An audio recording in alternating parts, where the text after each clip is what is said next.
Assalamualaikum warahmatullahi wabarakatuh. Perkenalkan, nama saya Sasi Kirana Safitri, NIM saya 21020010001, Prodi PGMI 1A, mata kuliah Psikologi. Terima kasih Bu Dewi atas pertanyaan yang telah diberikan. Saya akan menjawab pertanyaan nomor 1, yaitu buatlah tingkatan faktor berdasarkan pengaruh terbesarnya dan dijelaskan secara rasionalis. Yang pertama yaitu adalah faktor dari keluarga. Yang kedua yaitu faktor dari diri sendiri, dan yang ketiga faktor dari lingkungan. Saya akan menjawab yang pertama, yaitu faktor dari keluarga. Faktor dari keluarga itu sangat mempengaruhi bagi kehidupan seorang anak, karena keluarga begitu sangat penting perannya. Yang paling dekat dengan anak, dia memainkan peran yang paling besar untuk kehidupan seorang anak, yaitu contohnya seperti keluarga atau kedua orang tua yang bersama bayi yang berumur 6 bulan. Bayi itu akan mengekspresikan, yaitu mulai dari tersenyum sampai menangis. Di saat itulah peran keluarga dibutuhkan sangat penting untuk seorang anak, untuk menenangkan dan mengontrol emosinya seorang anak saat anak itu tersenyum dan menangis. Maka dari itu, faktor keluarga yaitu adalah sangat penting bagi seorang anak, karena hal tersebut akan terbiasa sampai anak itu dewasa. Dan jika anak itu terbiasa saat dewasa tidak mengontrol emosinya, maka dari situ faktor keluarga sangat penting bagi kehidupan seorang anak. Karena hal kecil tersebut akan terbiasa sampai saat anak itu dewasa, yaitu seperti mengontrol emosinya saat emosi. Kedua yaitu adalah faktor dari diri sendiri. Faktor dari diri sendiri ini adalah mempengaruhi segala sesuatu yang ada pada saat dia berkembang.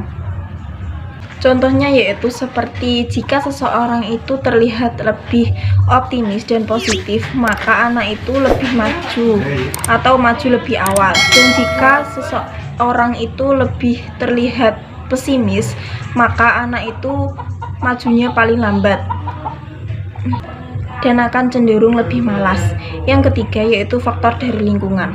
Faktor lingkungan ini juga mempengaruhi kehidupan seseorang yang berada di lingkungan, yaitu seperti contohnya jika seseorang itu terlihat lebih malas di dalam lingkungan yang sangat ketat, maka seseorang itu akan terlihat lebih stres. Dan jika seseorang itu terbiasa di lingkungan yang biasanya atau tidak begitu ketat, maka seseorang itu akan cenderung lebih. Soal yang kedua yaitu jelaskan pemahaman kalian terkait tentang konsep diri, cara penyesuaian diri dan penyesuaian dirinya, faktor yang mempengaruhi penyesuaian diri, yang keempat karakteristik penyesuaian diri. Konsep diri menurut saya atau pendapat saya yaitu cara kita memandang diri kita sendiri, seperti gambaran batin seseorang, individu yang meliputi pengetahuan akan dirinya sendiri. Konsep diri ini dibagi menjadi dua, yaitu konsep diri positif dan konsep diri negatif. Konsep diri positif yaitu adalah jika seseorang memiliki percaya diri atau menerima diri dengan baik, maka akan cenderung memiliki wawasan yang luas. Dan jika konsep diri negatif yaitu jika seseorang itu memiliki sifat yang iri, maka orang ini akan cenderung lebih pesimis, tidak pede, dan gampang atau mudah mengkritik orang lain. Yang kedua yaitu penyesuaian diri dan cara penyesuaian diri. Penyesuaian diri yaitu merupakan proses mencangkup respon mental dan tingkah laku dalam menghadapi suatu masalah di dalam lingkungannya.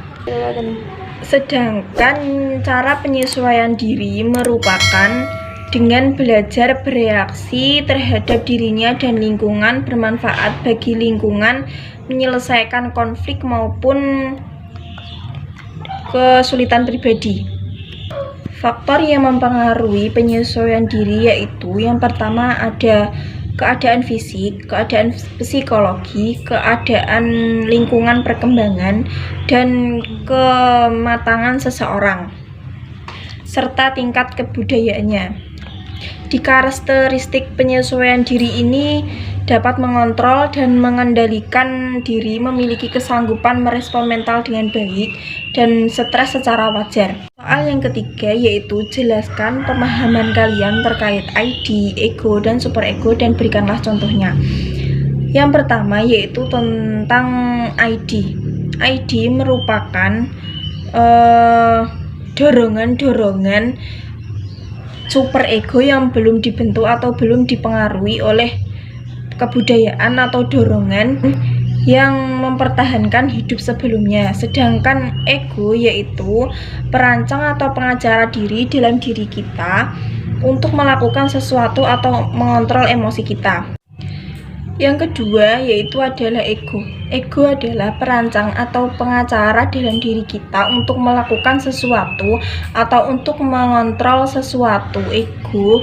Ego ini juga berfungsi untuk meredamkan ID atau superego kita. Yang ketiga adalah superego. Superego merupakan aspek moral dalam diri kita, yaitu dari suatu kepribadian yang didapat dari didikan orang tua terhadap anak. Soal yang kedua yaitu contoh dari ID, ego, dan superego. Contohnya dari ID yaitu seperti seseorang yang berada di dalam acara, tapi di dalam acara tersebut tidak boleh berbicara saat acara berlangsung, dan seseorang itu akan memaksa berbicara dan tidak diperbolehkan berbicara sampai acara itu telah selesai. Yang kedua yaitu adalah contoh dari ego. Contoh dari ego adalah yaitu seperti seseorang yang ingin melakukan hal yang buruk atau tindakan yang tidak baik. Disitulah ego kita mulai bekerja. Yang ketiga yaitu adalah contoh dari superego.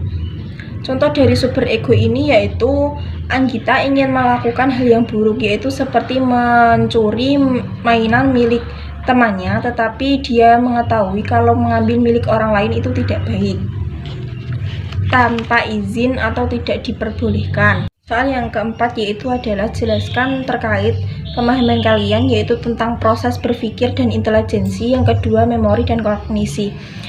Saya akan menjawab yang pertama yaitu proses berpikir dan intelijensi. Proses berpikir ini merupakan proses simbolis untuk memecahkan suatu masalah yang terdiri dari beberapa kegiatan. Berpikir ini memiliki fungsi bagi kita, yaitu membentuk pengertian dan kesimpulan. Sedangkan memori dan kognisi. Memori ini mengacu pada proses yang digunakan untuk memperoleh, menyimpan, dan mengambil informasi. Memori ini diartikan sebagai kemampuan untuk menghidupkan pengalaman yang berada di masa lalu. Terima kasih sekali lagi untuk Bu Dewi. Jika jawaban saya kurang tepat, mohon dibenarkan atau dikoreksi. Sekian dari saya. Wassalamualaikum warahmatullahi wabarakatuh.